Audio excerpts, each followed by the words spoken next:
Hi hello నమస్తే welcome to our channel. ఈ రోజుల్లో చిన్న పెద్ద అని వయసుతో సంబంధం లేకుండా అందరికీ మోకాళ్ళ నొప్పులు అనే ప్రాబ్లం ఎక్కువగా వినిపిస్తుంది. సో ఈ అంశం గురించి మాట్లాడడానికి ప్రస్తుతం మనతో పాటు ఉన్నారు ప్రముఖ ఆధ్యాత్మిక జీవనశైలి నిపుణులు జంగమయ్య గారు ఉన్నారు. సార్తో మాట్లాడి పూర్తి వివరాలు తెలుసుకుందాం. నమస్తే సార్. నమస్తే. సార్ మోకాళ్ళ నొప్పులు నేను అన్నట్టు వయసుతో సంబంధం లేదు సార్. 35 ఇయర్స్ కూడా మోకాళ్ళ నొప్పులు వస్తున్నాయి, మోకాళ్ళలో గుజ్జు తగ్గిపోతుంది అంటున్నారు. ప్రధాన కారణాలు ఏంటంటారు? పసిపిల్లలు కూడా నడవలేకపోతున్నారమ్మా ఇప్పుడు.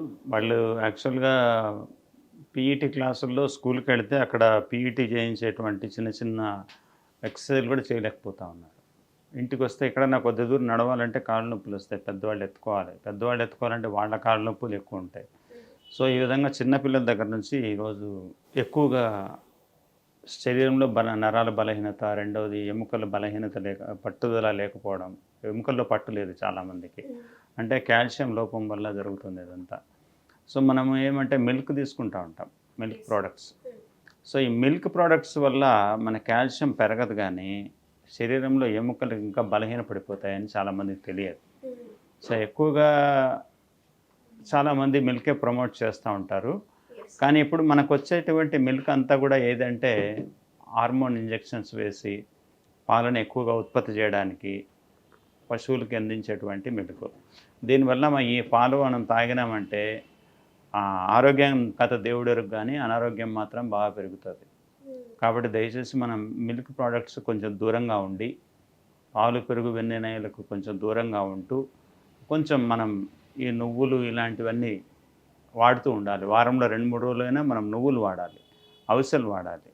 అదేవిధంగా ఆకుకూరలు, మునగాకు, పాలకూర, అదే చుక్కకూర, మెంతికూర, కొత్తిమీరి, కరివేపాకు, ఇలాంటివన్నీ కూడా మనం వాడితే రెగ్యులర్గా వీక్లీ థ్రైస్ కానీ 4 days కానీ మనం వాడితే ఇలాంటి సమస్యలు మనకు ఎదురు రావు. సో ఎముకలు తొందరగా మనం గుల్ల పాడకూడదు అనుకుంటే మొట్టమొదట నీళ్లు శరీరానికి అవసరమైనవి తీసుకోవాలి.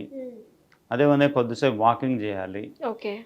అదేవిధంగా అప్పుడప్పుడు చిన్న చిన్న ఎక్సర్సైజులు చేసుకోవాలి.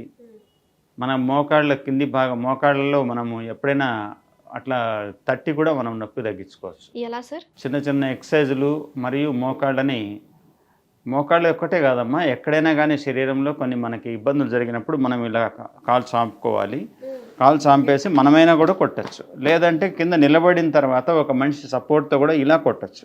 ఇలా కొడితే మోకాళ్ళ నొప్పులు ఉదయం సాయంత్రం 2 సార్లు ఇలా కొట్టామంటే 50 సార్లు కొట్టామంటే తప్పకుండా మనకు మోకాళ్ళ నొప్పులు తగ్గుతాయి. ఇంకోటి, మనం తీసుకునే ఆహారంలో చింతపండును, నూనెని, ఉప్పుని, ఈ మూడింటిని జతపరిచి మనం ఎక్కువగా తీసుకుంటే మాత్రము జాయింట్ పెయిన్స్ ఎప్పుడు కూడా తగ్గవు జీవితంలో. రెండవది నిల్వ పచ్చళ్ళు. ఏంటి, మన ఆవకాయలు, ఇవన్నీ ఆవకాయ, నిమ్మకాయ, ఇవన్నీ పచ్చళ్ళు చేస్తారు కదా, నిల్వ పచ్చళ్ళు. ఈ నిల్వ పచ్చళ్ళని ఎక్కువగా ఒక మనిషి భోజనమే తినేస్తాడు. అంత పచ్చడి వేసుకొని మా దగ్గర కర్రీస్ ఏం లేవు ఇవాళ అని చెప్పేసి మొత్తం భోజనం మీద అంతా కంప్లీట్ చేస్తాడు. సో ఇలాంటి బ్యాడ్ హ్యాబిట్స్ మనకి. సో ఈ హ్యాబిట్స్ ఉంటే మాత్రము లైఫ్లో ఎప్పుడు కూడా నీ పెయిన్స్ తగ్గవు. నీ పెయిన్సే కాదు, జాయింట్ పెయిన్స్ అనేవి తగ్గవు. మన బోన్ పైన ఎన్నో వేస్ట్ ప్రోడక్ట్స్ అన్నీ కూడా మనకు డెవలప్ అవుతాయి. మన సయాటికా పెయిన్ రావచ్చు, మన లంబార్ డిస్క్ ప్రొలాప్స్ రావచ్చు. వీటన్నిటికి కారణాలు ఏంటంటే మనం తీసుకునేటువంటి ఉప్పు, నూనెలు, చింతపండు అధికంగా వేస్ట్ పాడుకోవడం. వాటి వల్ల ఇవన్నీ తోడయి, ఇప్పుడు ఉప్పు రుచులకు రాజు అంటాం, కానీ రోగాలకు రారాజు అది. మరి దాన్ని మనం ప్రతిరోజు మనం దాదాపు 10-15 గ్రాములు తింటున్నాం, 20 గ్రాముల వరకు తినేస్తున్నాం. ఎన్నో రోగాలు. అసలు మనకు ఉప్పు అవసరమే లేదు. ఈ సహజమైన సోడియం మీకు ప్రతి భూమి మీద ఉన్నటువంటి ప్రతి ఆహారంలో కూడా సోడియం ఉంది. సోడియం, పొటాషియం 2 సమానంగా ఉంటాయి. 30/70, 30% సోడియం, 70% పొటాషియం ఉంటుంది. 84 లక్షల జీవరాశులు, పశుపక్షాదులన్నీ కూడా ఏ సోడియం తినవు, అదనంగా ఏ ఉప్పును తినవు. మరి వాటికి ఎలా వస్తుంది? వాటికి కూడా అవసరమే కదా సోడియం. మరి అవేం చేస్తున్నాయి? మనలాగా వంటలు చేసుకొని, రుచులు చేసుకొని, తయారు చేసుకొని తింటున్నాయా? మరి వాటికి సోడియం ఎట్లా? మనం ఆలోచించాలా లేదా? ప్రకృతిలో మరి ఒక రకమైన ఫుడ్ తింటున్నాయి, మరి వాటికి అన్ని పోషక విలువలు దొరుకుతున్నాయి కదా. మనం ఏదైతే మనం ఈ వైద్య పరిభాషలో కావాల్సినటువంటి ఇంగ్రీడియంట్స్ని ఎన్నో రూపాల్లో ఎన్నో పేర్లతో పిలుచుకుంటున్నాం కదా. మరి ఈ పేర్లు, ఈ మార్గాలు వాటికి తెలుసా? తెలీదు. మరి తెలియకపోయినా ఆరోగ్యంగా ఉన్నాయా లేదా? ఉంటున్నాయిగా. పిల్లల్ని కంటున్నాయా లేదా? అవేం సిజరేన్లు చేసుకోలేదు కదా. వాటికేం షుగర్లు, ఒబిసిటీలు ఇవన్నీ ఏం లేవు కదా. మరి ఎలా సాధ్యమవుతుంది అది? మానవుడే ఇదంతా చేసుకున్నారు.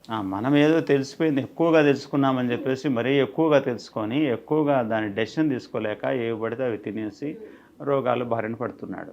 కాబట్టి మనం తెలుసుకోవాల్సింది పశుపక్షాదులను చూసి నేర్చుకోవాలి. ఇంకోటి సార్, మోకాళ్ళ నొప్పులు తగ్గించుకోవడానికి చాలామంది కొన్ని చింతగింజల పొడని, కొన్ని మంచి ఫుడ్ తీసుకోవాలి, బెల్లం తీసుకో అంటే తగ్గుతుంది, ఇవన్నీ నిజమే అంటారా? అవన్నీ కొంచెం నిజాలేనమ్మా. ఎందుకంటే దీన్ని మన మైండ్ గేమ్ ఆడుతుంది. సో మనం దేన్ని నమ్ముతామో, దేని మీద మన కాన్ఫిడెన్స్ ఉంటుందో, ఒక థాట్ పవర్ అంటారు దాన్ని. ఈ ఆలోచనకు ఉన్నటువంటి శక్తి.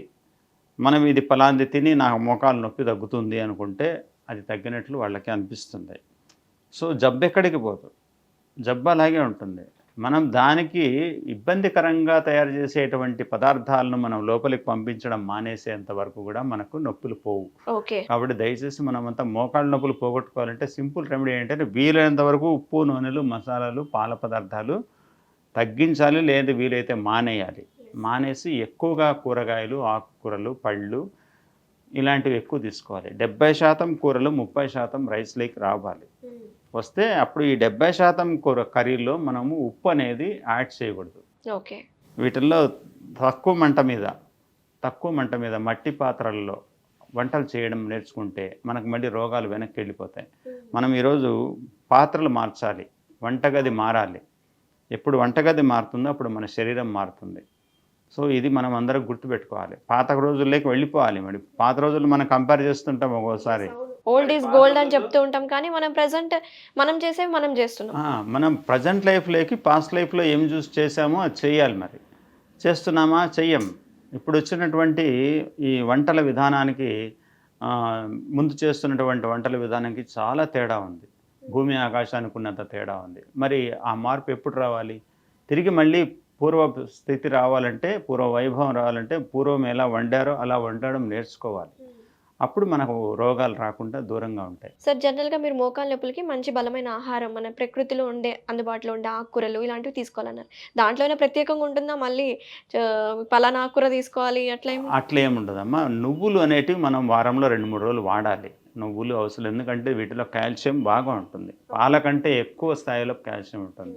పాలలో మీకు 1 లీటర్ పాల నుంచి మీరు పొందేది 190 మిల్లీగ్రాముల కాల్షియం పొందుతారు. కానీ అదే 100 గ్రాముల నువ్వుల్లో 1650 మిల్లీగ్రామ్స్ ఉంటుంది. సో 100 గ్రాములకి. సో 100 గ్రాములు పాలు తీసుకుంటే మీకు 90 మిల్లీగ్రామ్స్ కూడా రాదు. చూడండి, అంటే ఆ కాల్షియం కూడా ఈ దేహానికి పనికిరాదు. అది కొంచెం వ్యతిరేకంగా పనిచేస్తుంది, హార్మోన్స్ ఇన్బ్యాలెన్స్ చేస్తుంది, మిల్క్లో నుంచి వచ్చే కాల్షియం. కానీ ఈ నువ్వుల్లో నుంచి వచ్చే కాల్షియము మీకు మన శరీరానికి యాంటీ ఆక్సిడెంట్స్గా పనిచేస్తుంది. సో దాంట్లో కూడా మీకు 100 గ్రాములకి 1550 నుంచి 1600 వరకు మిల్లీగ్రామ్స్ వరకు కాల్షియం ఉంటుంది. మనకు కావాల్సింది 450 మిల్లీగ్రామ్స్ రోజుకి. సో మనకు ఈ రా ఫుడ్లు ఎక్కువ తీసుకుంటే ఏమంటే అన్నిట్లో కూడా ఉంటుంది కొద్దిగా. సో దీంట్లో ఎక్కువ మోతాదులో ఉంటుంది. రాగులు, నువ్వులు ఈక్వల్గా ఉంటాయి. ఒక 100 మిల్లీగ్రామ్స్ ఇటు అటు ఉంటాయి. 100 మిల్లీగ్రామ్స్ నువ్వుల్లో ఎక్కువ ఉంటుంది, 100 మిల్లీగ్రామ్స్ రాగుల్లో తక్కువ ఉంటుంది. అందుకే ఎక్కువ మంది రాగి ముద్దలు తినండి, నువ్వులు తినండి, నువ్వు లడ్డూలు తినండి అంటారు. ఇది ఎస్పెషల్గా మనం వారంలో 3 రోజులు 4 రోజులు నువ్వు లడ్లు తిని ఈ ఇంగ్రీడియంట్స్ మళ్ళీ మనము ఈ మిల్లెట్స్ ఉంటాయి కదా, మిల్లెట్స్లో రాగులు ఒకటి, రాగుల్ని కూడా మనం అప్పుడప్పుడు వాడుతూ ఉంటే మనకు ఎలాంటి నొప్పులు ఉండవు. కాబట్టి ఇవి తగ్గించుకోవాలి. ఫస్ట్ ఏది ఉప్పు, నూనె, చింతపండు అనేది తగ్గించడం నేర్చుకోవాలి. మానేస్తే ఇంకా మంచిది.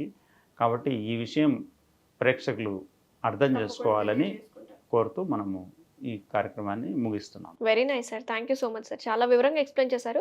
సహజంగా మనం ఏవి వాడుతున్నాం, విరుద్ధాహారం ఏంటి, మోకాళ్ళ నొప్పులు తగ్గించుకోవాలంటే ఎలాంటి ఆహారం అవాయిడ్ చేయాలి, ముఖ్యంగా నువ్వులు, అవిసల్ని ఎక్కువ వాడితే చాలా మంచిదని చాలా డీటెయిల్గా ఎక్స్ప్లెయిన్ చేశారు sir. Thank you so much. Thank you.